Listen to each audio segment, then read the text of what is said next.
now, I don't think it's gonna sway a whole lot on you, but every now and then, if you get in a weird position next to a tractor trailer, sometimes it starts to push you a little bit. Okay. So just keep it in the lane and let off the gas. If you feel uncomfortable, it'll straighten itself back out if you let off. If you get into a position where it starts to sway you really bad, hit that button. That's what that is, a panic red button on the control.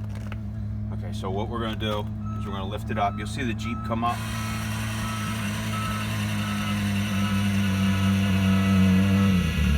You see the arms going up, the tension's coming out of the arm. There's a lot of tension on these, so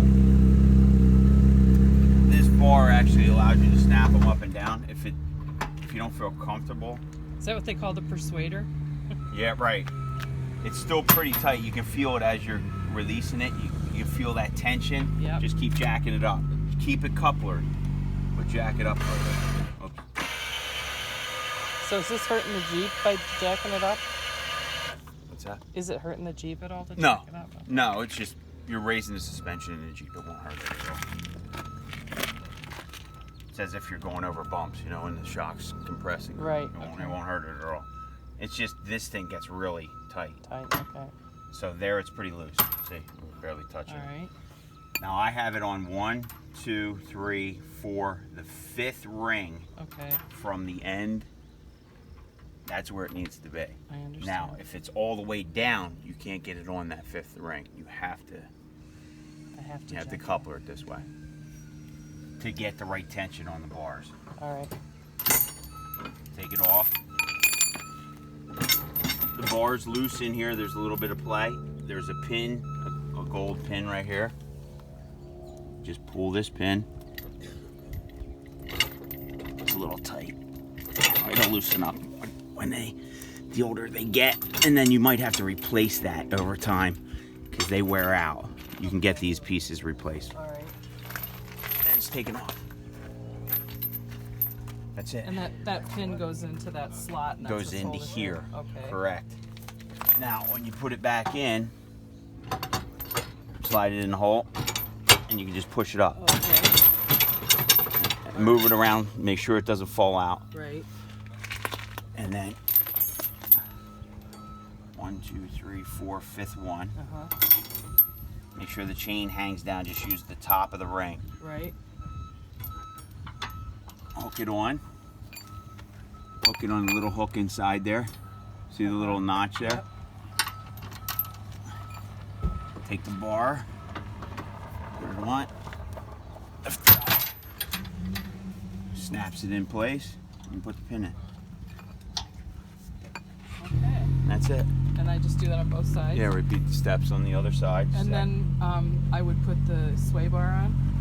Then you can put the sway bar on. And that's fairly simple, like you said, it's just a 2-pin. If it makes a little bit of noise, I was test driving it in the lot here. So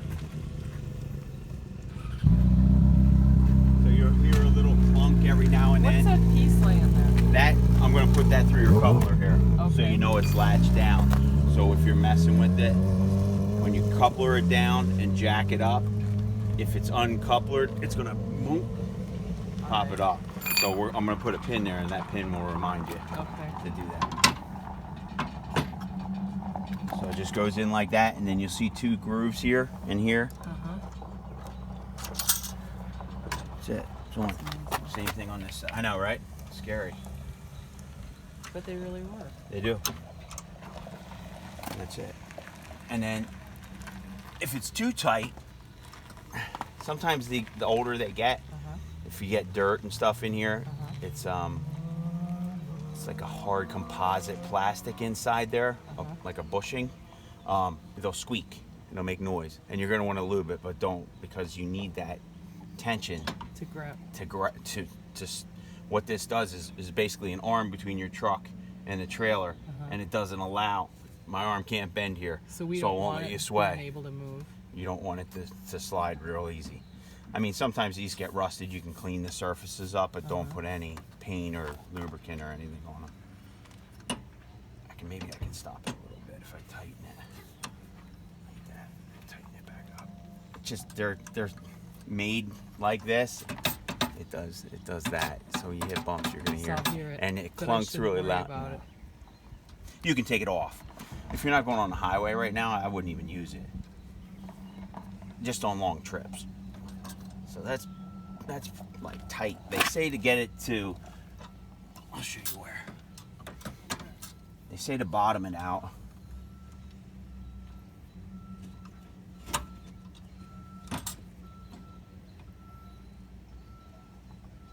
Bottom out the threads.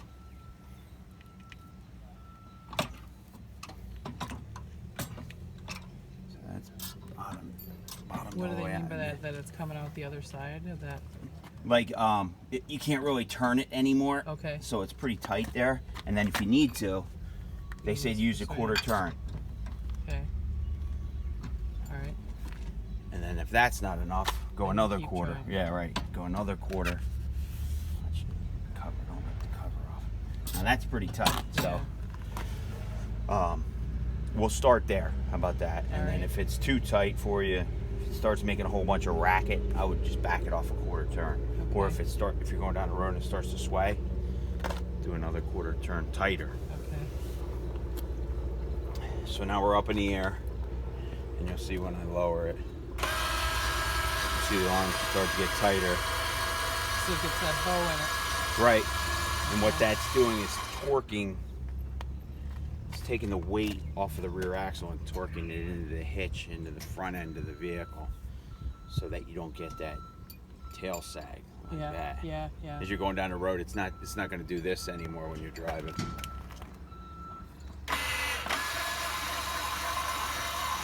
But it takes a lot of the weight. Even though it's sagging down, it's just taking a lot of the weight.